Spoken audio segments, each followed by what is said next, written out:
गणपती बाप्पा मोरया।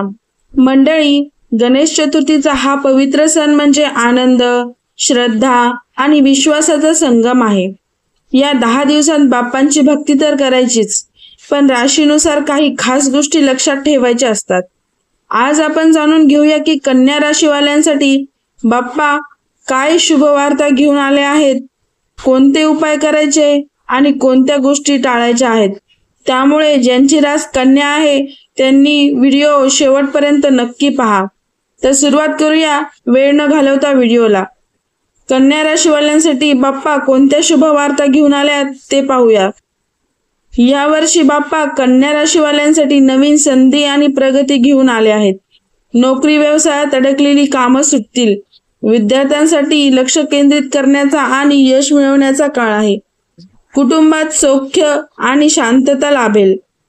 आर्थिक स्थितीत हळूहळू सुधारणा होईल।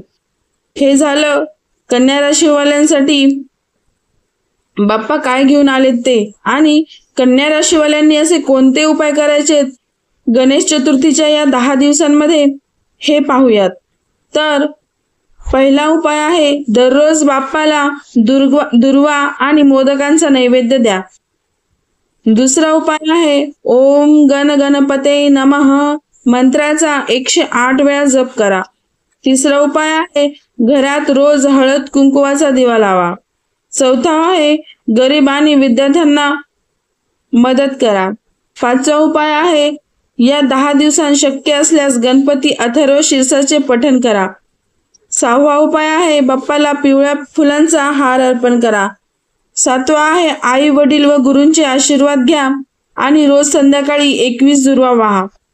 हे झालं तुम्ही या 10 दिवसांमध्ये काय उपाय करणार आहात ते, आणि कन्या राशीवाल्या जातकांनी कोणत्या गोष्टी या 10 दिवसांमध्ये टाळायच्या आहेत हे पाहूयात। तर नकारात्मक विचार करू नका।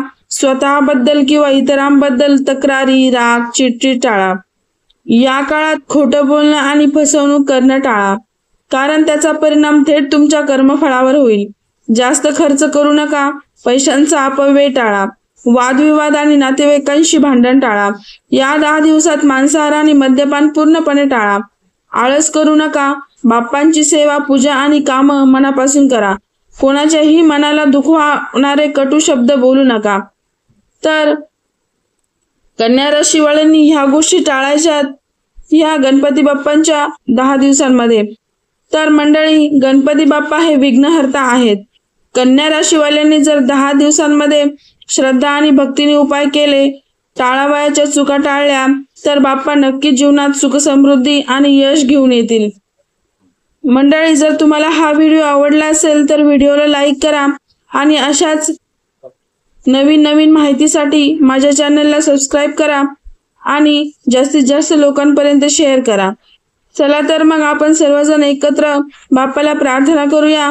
गणपती बाप्पा मोरया, मंगलमूर्ती मोरया।